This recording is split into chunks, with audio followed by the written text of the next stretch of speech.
fret markers are oversized dots. In my opinion, these are appropriately sized dots.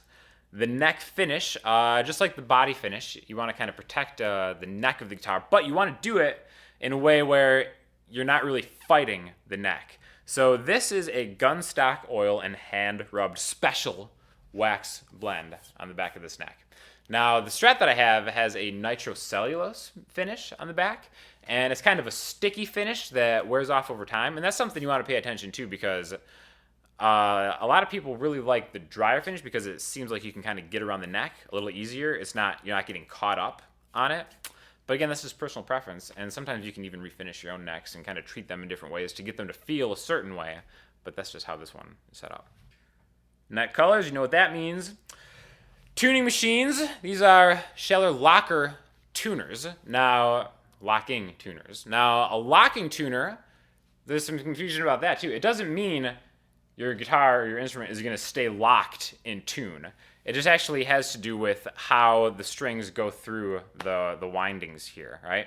So if you get a closer look of this, you can see there's not a lot of slack, right? It's pretty clean how these go through, and that's because these are locking tuners. On the back here, you have these things that you can kind of unscrew. So it's really easy to restring a guitar because you just thread it through the machine tuner here, and then you lock it down. You don't have to kind of tie it or anything. There's a lot of different ways to string a guitar. You just lock it down, and then you can cut it, and then just tune it up from there. So locking tuners are really more of a convenience thing.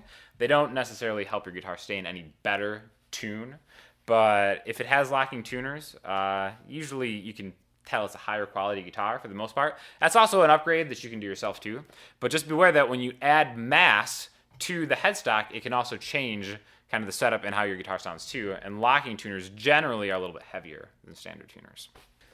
Truss rod, adjustable, no component or string removal. So guitar necks are made out of wood, and as we kind of talked about before, moisture and a lot of different elements can affect how those work over time. So inside anything with steel strings is what's called a truss rod. And all that is like a steel rod that runs the length of your neck, and it keeps it straight because there's a lot of tension from the string. Like if you think of how tight these strings are, they're pulling the headstock of your guitar towards the neck, right? And sometimes your necks can be bowed, and what a truss rod does is it kind of keeps it intact. Now, sometimes you have to make an adjustment over time if it gets really bad, and that's why there's the nice thing about having a no component or string removal thing, you can just access the truss rod right here without having to like do a lot of work. Some truss rods will be harder to access, but this system is actually pretty nice. A lot of times you'll see that there's like a plate, like a cover right here, and that's called a truss rod cover, and you can just unscrew that and then use a tool to access the truss rod from there. Neck attachment, 5 bolts, perfect alignment with no shifting. Sculpted neck joint allows smooth access to the higher frets. You can see right here, this is how the neck, so here's the 5 bolts, how the neck is actually bolted on to the body of the guitar. There's a couple different systems on how to do that, especially if you're into like maybe swapping necks out. Like there's a lot of websites that have like different necks you can try out if you really like how a guitar sounds, but you hate the neck. A lot of them are, you can just kind of bolt them on and bolt them off and kind of plug and play. So that's a good thing to know. The controls, 500 kilo ohm volume and tone, 0.047 farad tone capacitor. So this is something that really gets into the minutia. I'm not going to spend a long time on this, but I will link to a couple articles that will kind of explain how these controls work a little bit more. Now, a 500 kilo ohm pot, right? Pot stands for potentiometer, which just real quick, so like a volume pot, right? When you're turning the volume down, you're really not turning down a number. You're increasing the resistance of electric signal from flowing through. So the pots, the potentiometers, can be different levels of resistance, and that actually affects the sound.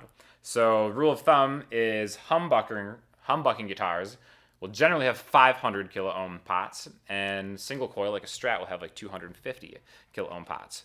Now on cheaper guitars, these are usually really some of the easiest to upgrade replacement parts. So if you're into tinkering with stuff like that, really it's kind of reasonable to buy different pots and maybe switch them out on like a cheaper guitar and make it sound a lot better.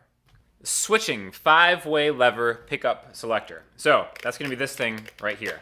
Now, I wouldn't say it's totally unusual for a humbucking guitar to have 1, 2, 3, 4, 5 different positions, but a lot of times I would say the default standard way would be 3 different positions.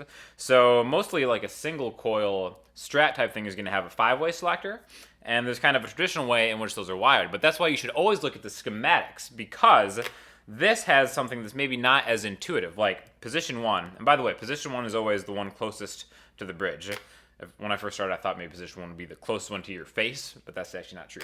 So closest to the bridge is 1, 2, 3, 4, 5, if you ever see a pickup selector switch. But you can see by going to the specifications that the position might not be what you think it is. So it's always a really good idea, because there's a lot of different kind of special ways to customize and wire your pickups so they're running in parallel, in series, etc., etc. The pickups for this are HH for humbucker, 2 DiMarzio custom humbucking with chrome covers. So there are a million different kind of pickups and configurations you can get. And chrome covers are also something that's kind of common. Sometimes you'll see them uncovered, and you can actually kind of see the wrappings around the poles and stuff for the pickups. But yeah, these ones have chrome covers. A lot of Les Pauls you'll see might have the zebra ones, is what they're called. So like you'll see like a black top and a white one, or a black or a cream one, or something like that. They look pretty cool. And last but not least, strings. So this comes with 10 to 46 custom slinky strings. Now you might think this is just kind of like a throwaway thing, because you might want to change the string soon after you get a new guitar anyways, but it's actually very important, because a good guitar should come set up for a certain gauge of string. So this right here, the Ernie balls come with 10s on them, right? 10 being the thickness of the thinnest string, the high E string. Now, assuming it's a good setup right out of the factory, which sometimes it is, sometimes it isn't. Different manufacturers have a dynamic and quality control for stuff like that. But assuming it's a good setup, if I were to just take these off and put 9s on it right away, it wouldn't be set up for 9s, and it might not play like in an optimized way. So in that case, if you wanted to change to a different gauge than what it comes shipped with, you might want to take it somewhere and actually get it set up so it plays its best. So hopefully you've learned a little bit about some of the specifications of a guitar you already have, or you can more easily distinguish differences between potential guitars, and really just, there's really no substitute for actually just holding a guitar in your hands and playing around with it. That's why I don't really recommend buying a guitar sight unseen online. It's always better to buy a guitar that you have played, because even between the exact same models, it's always going to play a little bit different. So hopefully that was helpful.